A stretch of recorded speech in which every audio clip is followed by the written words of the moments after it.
G'day guys, I'm here with Hugh Margin today. This is an exciting interview for me, mainly because Hugh has had heaps of experience with interviews before. I believe 2 or 3 times interviewed by Channel 9, NBN? Local NBN, yeah. Local NBN. Yeah, that's so right. he is no stranger to a quick interview. Today we're going to talk about Hugh's experience here over the past 12 or 14 weeks as he did his first pre-season with us leading into his rugby. Welcome, Hugh. Thank you for having me. Give us a little bit of background. I haven't shared too much except that you're already a star. So why don't you fill in the blanks for us? I moved to Sydney when I was 15, 16, and I went to Knox Grammar. Through there, I played New South Wales 16, CAS 16s. Moved forward, went to year 11, just played CAS, and then year 12 played CAS in New South Wales schools. After school, I then went to play. This is for rugby, by the way, if it wasn't obvious. For rugby, and my older brother Jack at the time was playing at Gordon.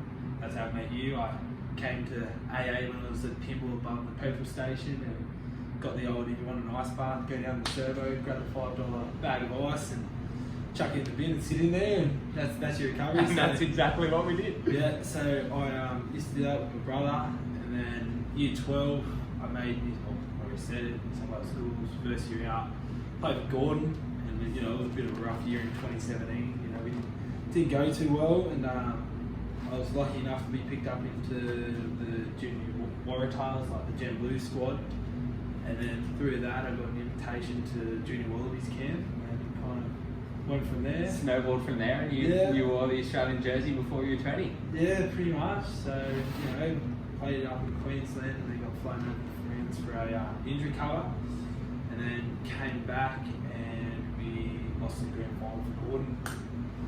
All 3 grades too.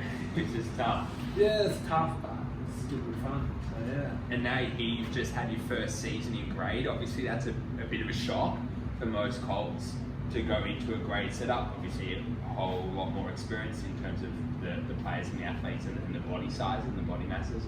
You were probably somewhat insulated from that because you played at a pretty high level before that.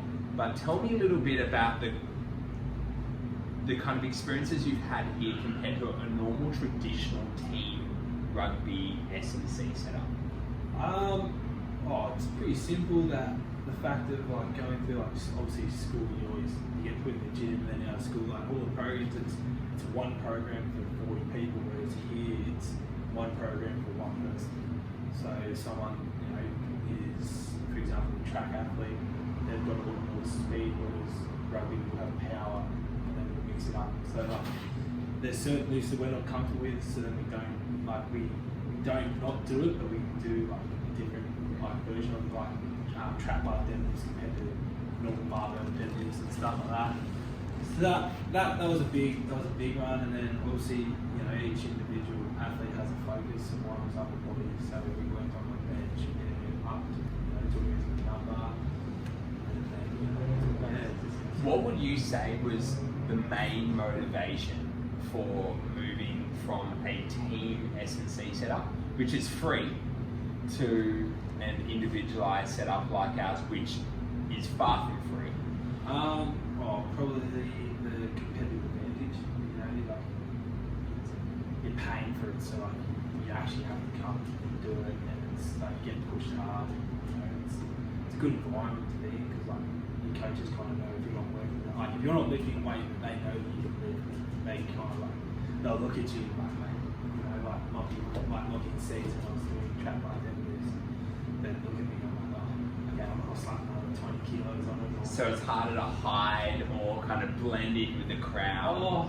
It's not harder. I think it's more when you're in a group, you kind of just tag on what someone else is lifting. Here it's you lift your knees, there's no ifs, no buts, and I know that you might struggle, you'll get it kind of thing. So that was definitely a big one.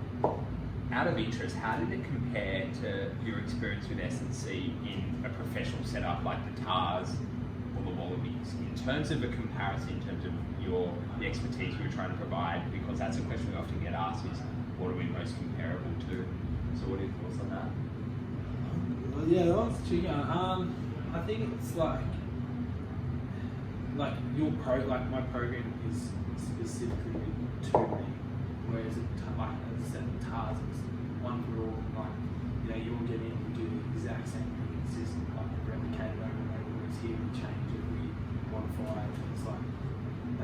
you come to the store, let's do that. So it feels a bit more specific and personalised. Yeah, yeah. So it's more comforting rather than like, oh, okay, today we're gonna do an Olympic lift. It's like we've done like maybe one year out of 5. Like, it was like 3 years ago. So kind of, And obviously the last 13, 14 weeks, you really set out and achieved what you wanted to achieve. You kind of freshened up, I guess, for lack of a better word. You kind of got the love back and the enthusiasm back for having to commit what is 4 or 5, 6 days a week in training. Obviously the body's where it wants to be. You're looking pretty awesome. yeah, well, yeah. It's, after doing it like for so many years since I was like 15 on and off, you kind of like get to the point where like, how can I freshen up? Coming here and having a program like I want to do it, like I can have a say in it as much as my coach kind of thing. Sometimes some exercises don't go my ways, like the reverse GHD. Cut out all yours. Yeah, I know, but yeah, it's one of those, and it's easy. Like like when I went away, I could still do it and come back and stuff like that. And then also like it's not just weightlifting; it's also you got to get on the bike or roll.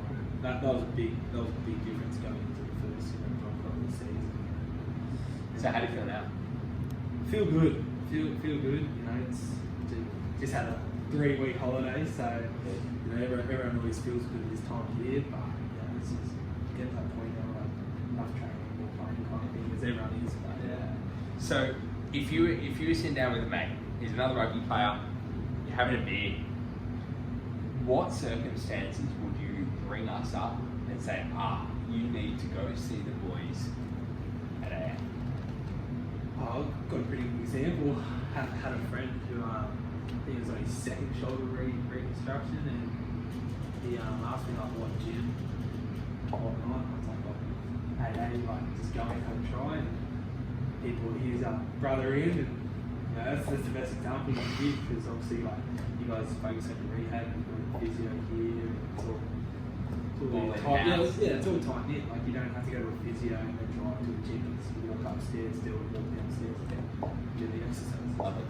Mate, I guess I have to wish you the best. This has been Yeah. a great chance to get to spend some more time with you, hang out in the office, hang out upstairs, sit on the gym floor. I named a kid after you, which is saying something. Yeah. If he can be half as good looking as you are, then he's going to be fine. Depends on the haircut.